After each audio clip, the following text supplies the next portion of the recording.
आदरणीय मेरे प्रिय दोस्तों और भक्तों, एक बार फिर संक्षिप्त भविष्य पुराण में से आपको पतिव्रता स्त्रियों के कर्तव्य एवं सदाचार क्या होना चाहिए और इसी के साथ ही स्त्रियों के लिए गृहस्थ धर्म के उत्तम व्यवहार में क्या आवश्यक बातें होती हैं उनके बारे में बताऊंगा। दोस्तों, यह वृत्तांत बहुत ही सुंदर होने वाला है। आपसे विनती है कि बने रहिए इस वृत्तांत के अंत तक। तो दोस्तों, भविष्य पुराण के इस संक्षिप्त विवरण को शुरू करने की इजाजत दीजिए ताकि आपके समक्ष यह वृत्तांत रखा जा सके। मुझे पूरी उम्मीद है कि आप इस वृत्तांत में बने रहेंगे वृत्तांत के अंत तक। तो दोस्तों, आइए बिना समय गवाए इस वृत्तांत को शुरू करते हैं। दोस्तों, ब्रह्मा जी बोले, मुनीश्वरों, गृहस्थ धर्म का मूल पतिव्रता स्त्री है। पतिव्रता स्त्री पति का आराधन किस विधि से करे, उसका अब मैं आपके समक्ष वर्णन करता हूँ। आप ध्यानपूर्वक सुने। आराधना करते समय पति के आराधन की विधि यह है कि उसकी चित्त वृत्ति को भली भांति जानकर उसके अनुकूल चलना और सदा उसका हित चाहते रहना, अर्थात पति के चित्त के अनुकूल चलना और यथोचित व्यवहार करना, यह पतिव्रता का मुख्य धर्म है। पति के माता पिता, बहन, ज्येष्ठ भाई, चाचा, आचार्य, मामा तथा वृद्ध स्त्रियों आदि का उसे आदर करना चाहिए और जो संबंध में अपने से छोटे हैं उनको स्नेहपूर्वक आज्ञा देनी चाहिए।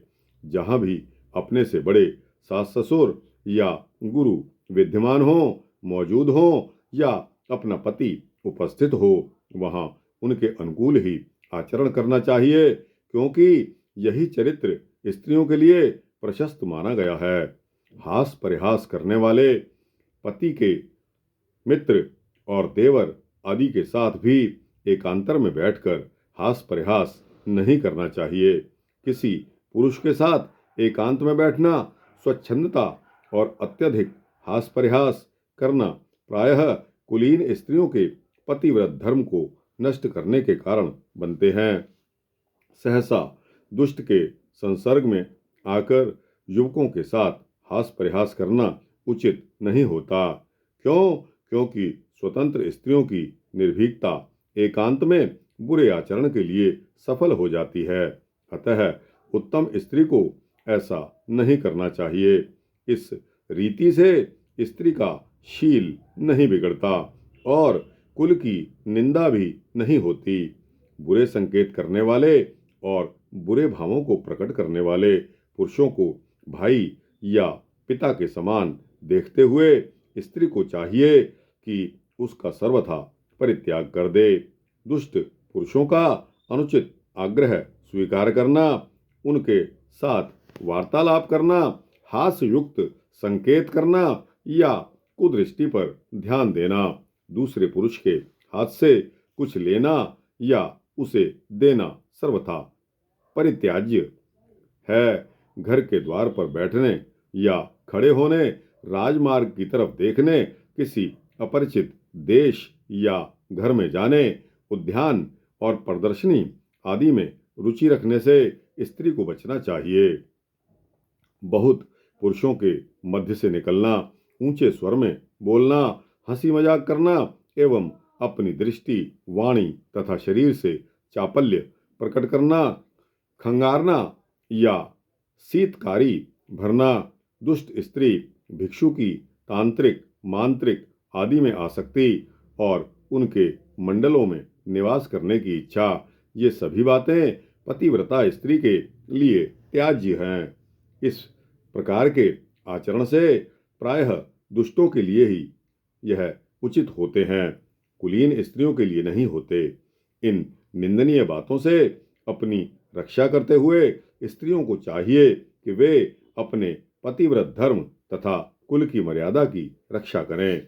उत्तम स्त्री पति को मन, वचन तथा कर्म से देवता के समान समझे और उसकी अर्धांगिनी बनकर सदा उसके हित करने में ही तत्पर रहे। देवता और पितरों के कृत्य तथा पति के स्नान, भोजन एवं अभ्यागतों के स्वागत सत्कार आदि में बड़ी ही सावधानी और समय का ध्यान रखे। वह पति के मित्रों को मित्र तथा शत्रुओं को शत्रु के समान समझे। अधर्म और अनर्थ से दूर रहकर पति को भी उससे बचाए। पति को क्या प्रिय होता है और कौन सा भोजन आदि पदार्थ उसके लिए हितकर है तथा कैसे पति के साथ विचारों आदि में समानता बने, इस बात को सर्वदा उसे ध्यान में रखना चाहिए। साथ ही उसे सेवकों को असंतुष्ट नहीं रखना चाहिए। रहने का घर और शरीर ये दो गृहिणियों के लिए मुख्य होते हैं, इसलिए प्रयत्न पूर्वक यह सर्वप्रथम अपने घर तथा शरीर को सुसंस्कृत यानी कि पवित्र रखे। शरीर से भी अधिक स्वच्छ और भूषित घर को रखे। तीनों कालों में पूजा अर्चना करे और व्यवहार की सभी वस्तुओं को यथाविधि साफ रखे। प्रातः, मध्याह्न एवं सायंकाल के समय घर का मार्जन करके स्वच्छ करे। गौशाला आदि को स्वच्छ करवा ले। दास दासियों को भोजन आदि से संतुष्ट करके उन्हें अपने अपने कार्यों में लगाए। स्त्री को उचित है कि वह प्रयोग में आने वाले शाक, कंद, मूल, फल आदि के बीजों का अपने अपने समय पर संग्रह कर ले और समय पर इन्हें खेत आदि में बुआ दे। तांबे, कांसे, लोहे, काष्ठ और मिट्टी के बने हुए अनेक प्रकार के बर्तनों का घर में संग्रह रखे। जल रखने तथा जल निकालने और जल पीने के कलश आदि पात्र, शाक भाजी आदि से संबंध विभिन्न पात्र, घी तेल, दूध दही आदि से संबद्ध बर्तन, मूसल, ओखली, झाड़ू, चलनी, सणसी, सिल, लोढ़ा, चक्की, चिमटा, कड़ाही तथा तराजू, बांट, पिटार, संदूक, पलंग तथा चौकी आदि गृहस्थी के प्रयोग में आने वाले आवश्यक उपकरणों की प्रयत्नपूर्वक व्यवस्था करनी चाहिए। उसे चाहिए कि वह हींग, जीरा, पिप्पल, राई, मरीच, धनिया तथा सौंठ आदि अनेक प्रकार के मसाले, लवण, अनेक प्रकार के क्षार पदार्थ, सिरका, अचार आदि अनेक प्रकार की दालें, सब प्रकार के तेल, सूखा काष्ठ, विविध प्रकार के दूध दही से बने पदार्थ और अनेक प्रकार के कंद आदि जो जो भी वस्तु नित्य तथा नैमित्तिक कार्यों में अपेक्षित हों, उन्हें अपनी सामर्थ्य के अनुसार प्रयत्नपूर्वक पहले से ही संग्रह कर लेना चाहिए, जिससे समय पर उन्हें ढूंढना न पड़े। जिस वस्तु की भविष्य में आवश्यकता पड़े उसे पहले से ही संग्रह में रखना चाहिए। सूखे, गीले, पिसे, बिना पिसे तथा कच्चे और पक्के अन्न आदि पदार्थों का अच्छी तरह हानि लाभ विचार करके ही संग्रह करना चाहिए। पतिव्रता नारी गुरु, बालक, वृद्ध, अभ्यागत और पति की सेवा में आलस्य न करे। पति की शैया स्वयं बिछाए। देवर आदि के द्वारा पहने हुए वस्त्र, माला तथा आभूषणों को वह कभी ना तो धारण करे और ना ही इनके शैया, आसन आदि स्थानों पर बैठे। गऊ का इतना दूध निकाले कि जिसमें बछड़े भूखे न रह जाएं। दही से घी बनाए। वर्षा, शरद और बसंत ऋतु में गाय को 2 बार दुहना चाहिए। शेष ऋतुओं में एक ही बार दुहना चाहिए। दोस्तों, एक बार फिर सुनिए। वर्षा, शरद और बसंत ऋतु में गाय को 2 बार दुहना चाहिए। शेष ऋतु में एक बार ही दोहें। चरवाहे, ग्वाले आदि को चरवाही के बदले रुपए या अनाज देना चाहिए। गो दोहक बछड़ों का भाग अपने प्रयोग में न ला सकें। यह देखता रहे, साथ ही यह भी ध्यान रहना चाहिए कि दूध दूहने वाला समय पर दूध दूह रहा है या नहीं, क्योंकि दोहन के यथोचित समय पर ही गाय को दूहना चाहिए। समय का अतिक्रमण अच्छा नहीं होता। जब गाय ब्याह जाए तब 1 महीने तक उसका दूध नहीं निकालना चाहिए और उसे बछड़े को ही पीने देना चाहिए।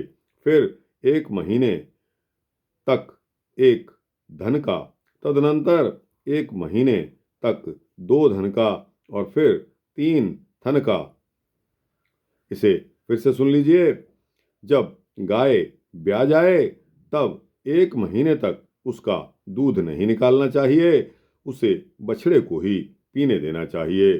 फिर 1 महीने तक 1 थन का, तदनंतर 1 महीने तक 2 थन का और फिर 3 थन का दूध निकालना चाहिए।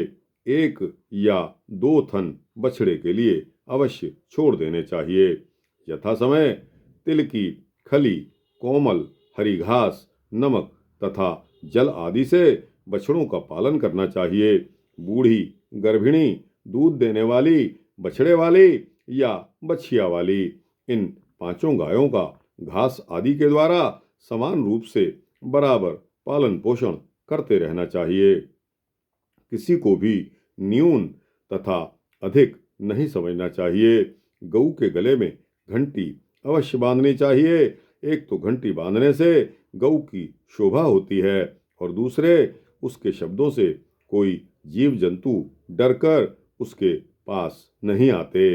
इससे उसकी रक्षा भी होती है और गऊ कहीं चली भी जाती है तो घंटी के शब्द से उसे ढूंढा भी जा सकता है।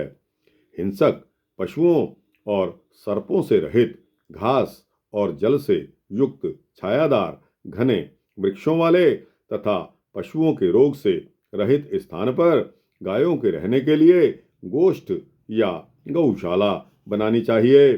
कृषि कार्य में लगे हुए सेवकों के लिए देशकाल और उनके कार्य के अनुरूप भोजन तथा वेतन का प्रबंध करना चाहिए। खेत खलिहान या वाटिका आदि में जहाँ भी सेवक काम पर लगे होते हैं वहाँ बार बार जाकर उनके कार्य एवं कार्य के प्रति उनके मनोयोग की जानकारी करनी चाहिए।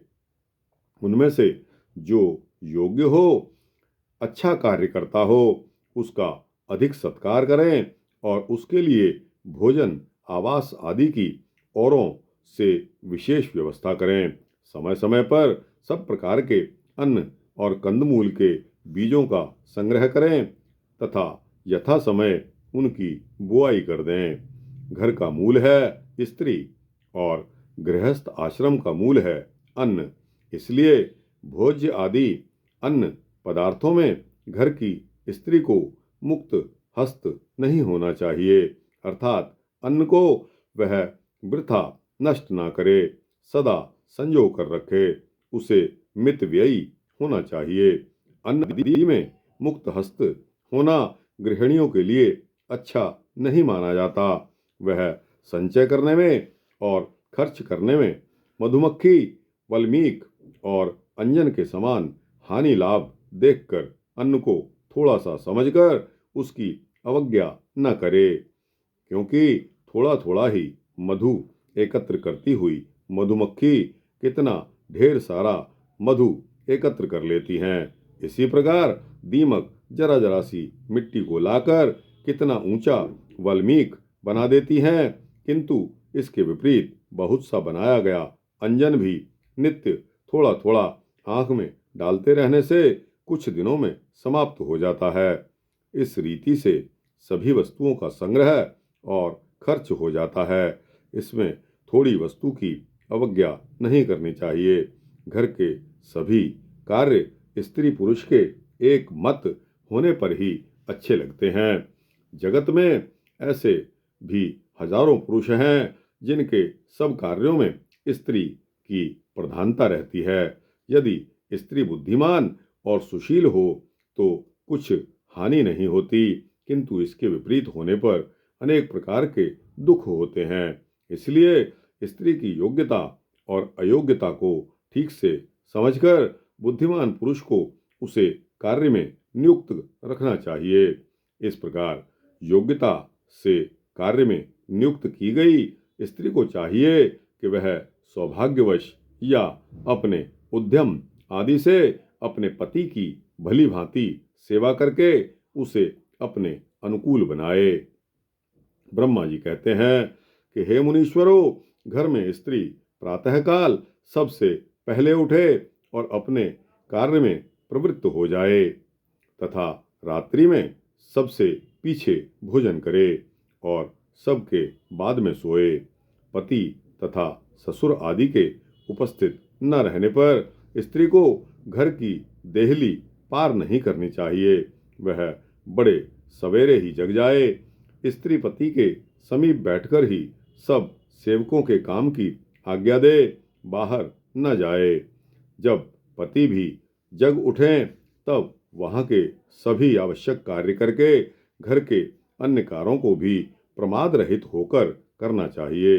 रात्रि के पहले ही उत्तम वस्त्र आभूषणों को उतार कर घर के कार्यों को करने योग्य साधारण वस्त्रों को पहनकर सतत समय में करने योग्य कार्यों को यथाक्रम करना चाहिए।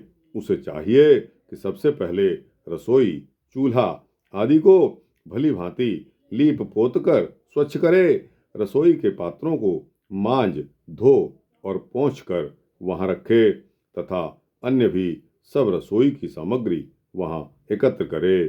रसोई घर ना तो अधिक गुप्त यानी कि बंद होना चाहिए और ना ही एकदम खुला ही हो। स्वच्छ, विस्तीर्ण और जिसमें से धुआं निकल जाए ऐसा होना चाहिए।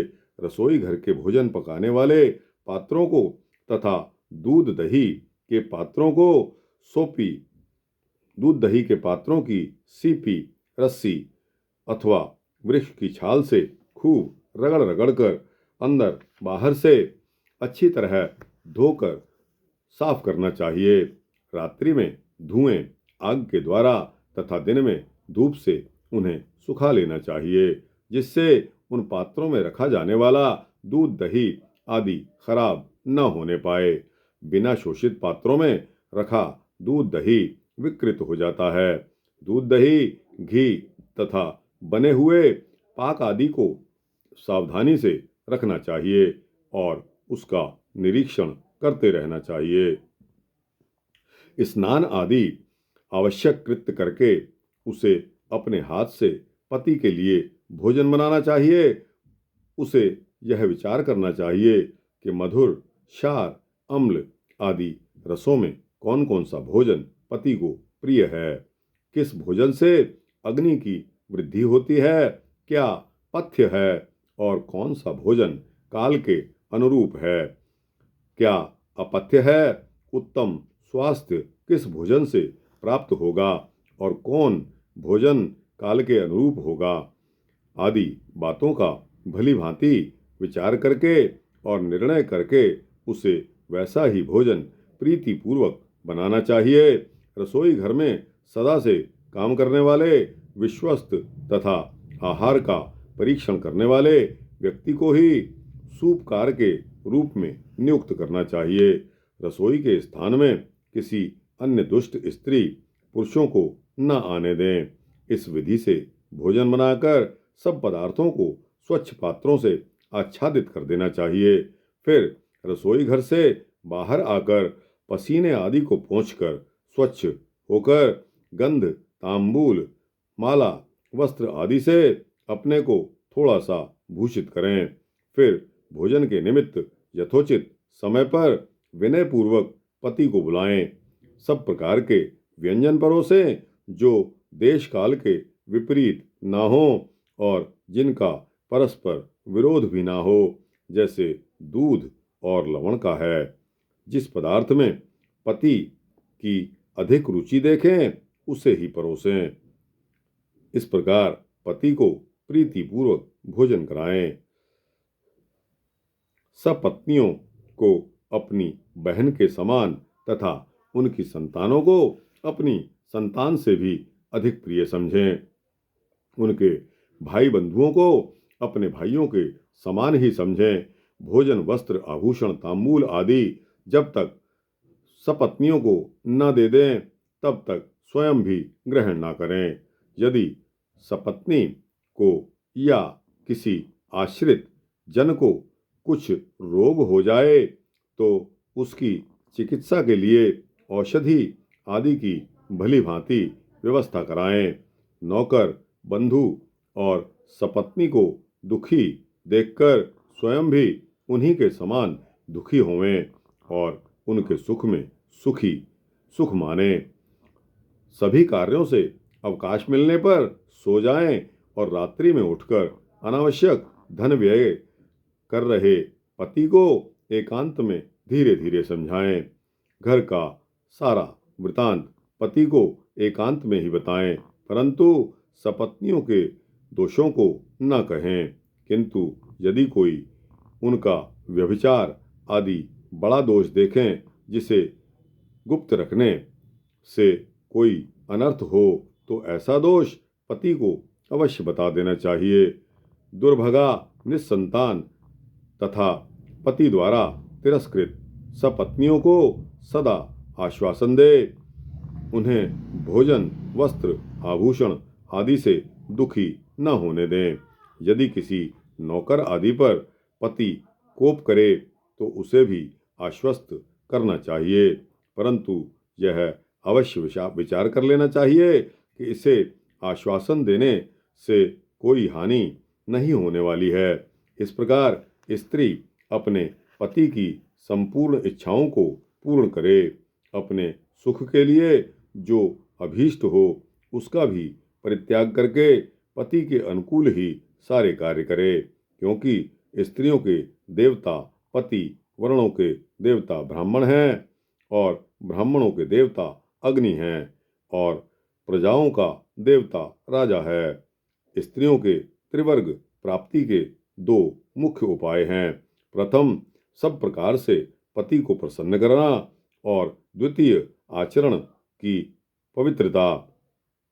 पति के चित्त के अनुकूल चलने से जैसी प्रीति पति की स्त्री पर होती है वैसी प्रीति रूप से, यौवन से और अलंकार आदि से, आभूषणों से नहीं होती, क्योंकि प्रायः यह देखा जाता है कि उत्तम रूप और युवावस्था वाली स्त्रियां भी पति के विपरीत आचरण करने से दौर्भाग्य को प्राप्त करती हैं और अति कुरूप तथा हीन अवस्था वाली स्त्रियां भी पति के चित्त के अनुकूल चलने से उनकी अत्यंत प्रिय हो जाती हैं। इसलिए पति के चित्त का अभिप्राय भली भांति समझना और उसके अनुकूल आचरण करना यही स्त्रियों के लिए सब सुखों का हेतु है तथा यही समस्त श्रेष्ठ योग्यताओं का कारण है।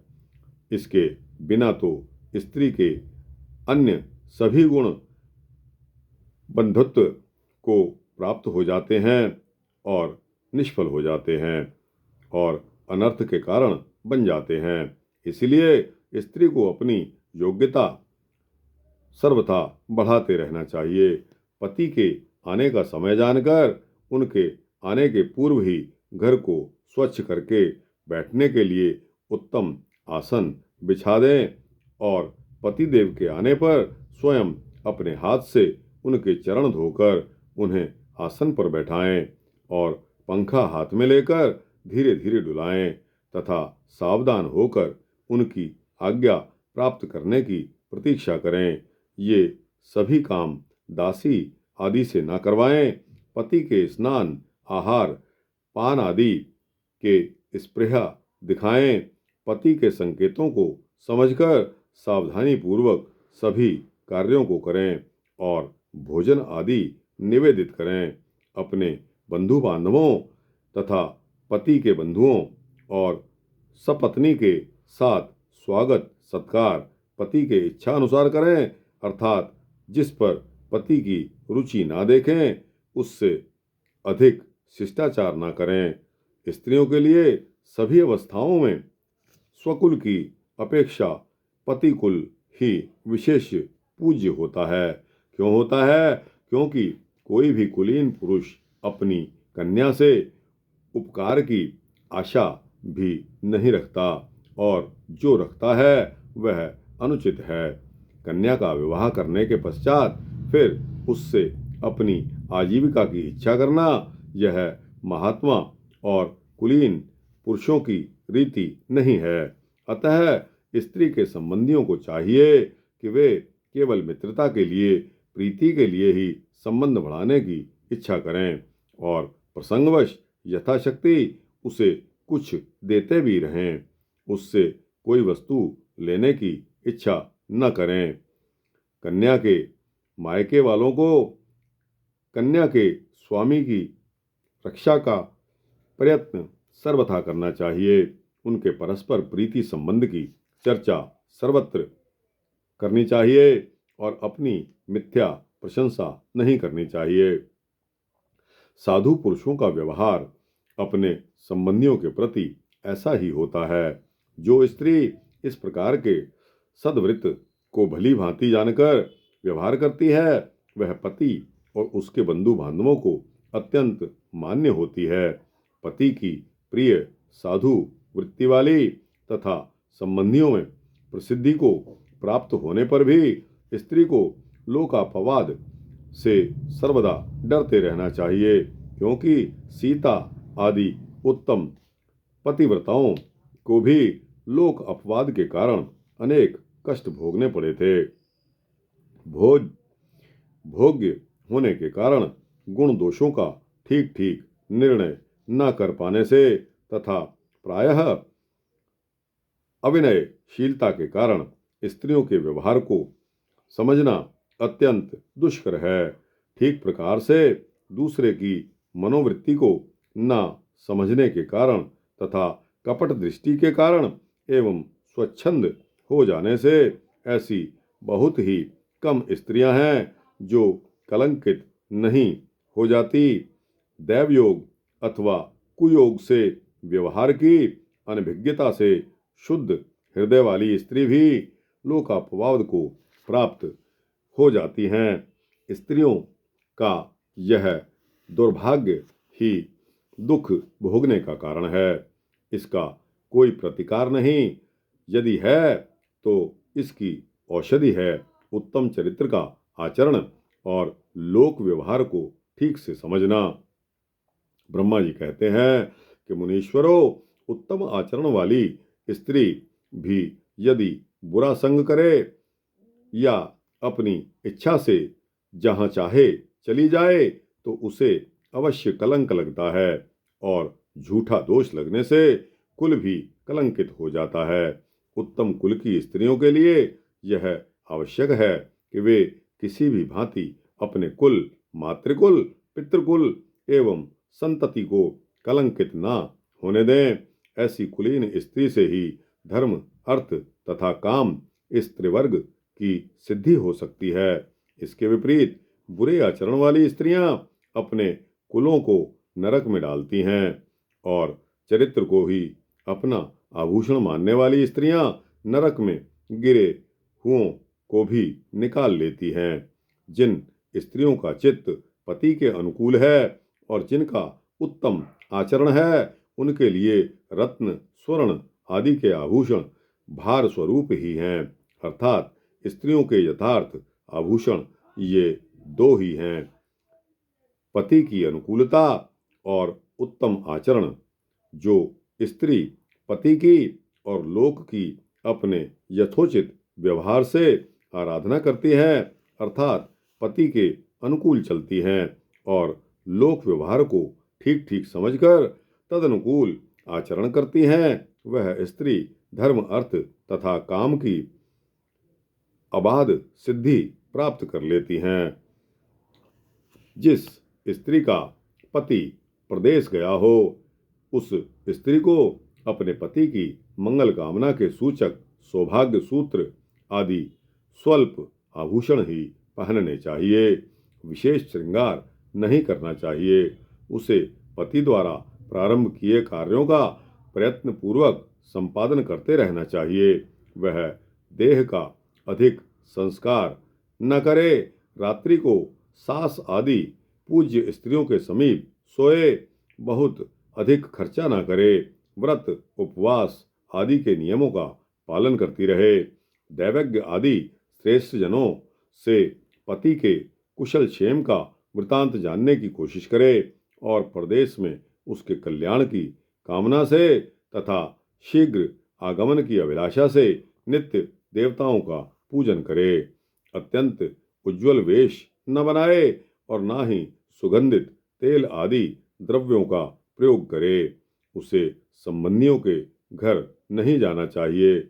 यदि किसी आवश्यक कार्यवश जाना ही पड़ जाता है तो अपने से बड़ों की आज्ञा लेकर पति के विश्वसनीय जनों के साथ जाना चाहिए, किंतु वहां अधिक समय तक नहीं रुकना चाहिए।